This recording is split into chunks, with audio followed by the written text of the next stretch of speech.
मोदी तीसरे टर्म में कमजोर प्रधानमंत्री हैं, ये तो आपको दिख ही रहा है। सीटों का नंबर कुछ भी हो, तीसरा टर्म जो मोदी का होगा वो उस तीसरे टर्म में वो कमजोर प्रधानमंत्री साबित होंगे। बिहार के लोगों की जिंदगी में क्या फर्क आया?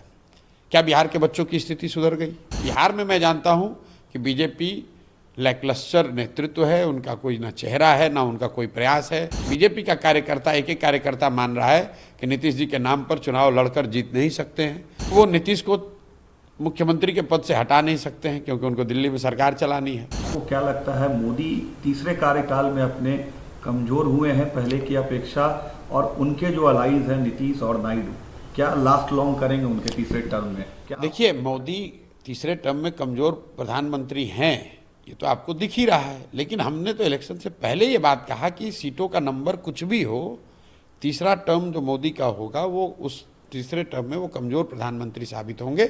क्योंकि जमीन पर लोगों ने 10 साल 12 साल मोदी जी का कार्यक्रम देख लिया, उनका प्रयास देख लिया, उसका असर देख लिया। आप बिहार को देख लीजिए। बिहार की जनता ने 2014 में मोदी जी को 30 से ज़्यादा सीट भाजपा को दिया, 2019 में 39 सीट दी, इस बार भी 30 से ज़्यादा सीट ये लोग जीते हैं। लेकिन बिहार के लोगों की ज़िंदगी में क्या फ़र्क आया? क्या बिहार के बच्चों की स्थिति सुधर गई? क्या बिहार में नए उद्योग लग गए? क्या बिहार के बच्चों का पलायन रुक गया? और अगर ये नहीं हुआ तो निश्चित तौर पर आज जितने लोग मोदी जी के फैन थे, जितने लोग मोदी जी के समर्थक वोटर 2014-19 में थे, वो तो आज कमी होगी। और लोकतंत्र में लीडर की जो ताकत है, वो ताकत क्या है? जनता का सपोर्ट। तो अगर जनता का सपोर्ट कम हुआ है तो प्रधानमंत्री रहें या सांसद रहें या विधायक हों या मुखिया हों, उनका ताकत तो कम होगा ही होगा। दोनों अलाइज रहेंगे 5 साल पूरे? देखिए, एलाइज रहेंगे कि नहीं रहेंगे तो एलाइज को पता है, उनको पता है। इतना स्पष्ट है कि मोदी जी और ये जो सरकार है, ये इनकी लोकप्रियता, इनकी ताकत कम हुई है।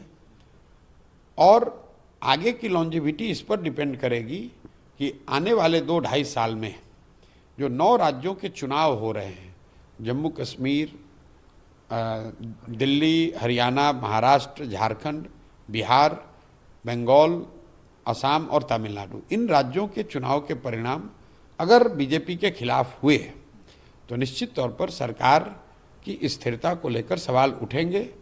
अगर इन राज्यों में बीजेपी ने अच्छा परफॉर्मेंस किया तो उनकी ताकत बनी रहेगी।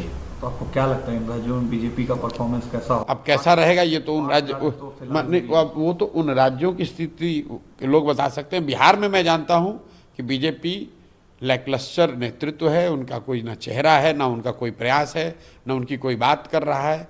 उन लोगों ने अपना नेतृत्व नीतीश जी के हवाले करके छोड़ दिया है, जबकि बीजेपी का कार्यकर्ता, एक एक कार्यकर्ता मान रहा है कि नीतीश जी के नाम पर चुनाव लड़कर जीत नहीं सकते हैं।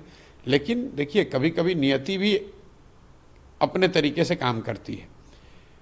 बीजेपी की मजबूरी ये है कि वो नीतीश को मुख्यमंत्री के पद से हटा नहीं सकते हैं क्योंकि उनको दिल्ली में सरकार चलानी है। और उनको ये भी पता है कि नीतीश को मुख्यमंत्री रहते वो बिहार में चुनाव जीत नहीं सकते हैं।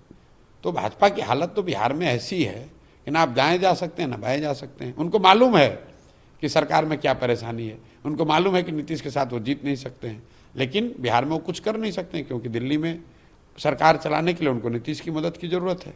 मोदी के तीसरे कार्यकाल का 100 दिन का जो काम है उसको कैसे देखते हैं? उन्होंने जो प्रॉमिस किया था, क्या उन्होंने पूरा किया है? भाई, उन्होंने क्या प्रॉमिस किया था पहले मैंने ध्यान भी नहीं दिया, और उन्होंने क्या किया नहीं किया मेरा उससे कोई सरोकार नहीं है।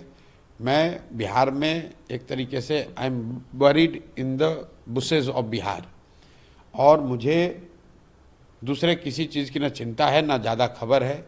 100 दिन कब हुआ मुझे ये भी नहीं मालूम है। 100 दिन में उन्होंने क्या किया नहीं किया, कम से कम बिहार में तो कुछ नहीं दिखा। अगर बिहार में कुछ दिखता तो मैं आपको ज़रूर बताता। बिहार में तो यही दिखा कि जो थोड़े बहुत उनके समर्थक हैं वो भी अब उसको छोड़कर, हताश होकर धीरे धीरे जनस्वराज की ओर जा रहे हैं।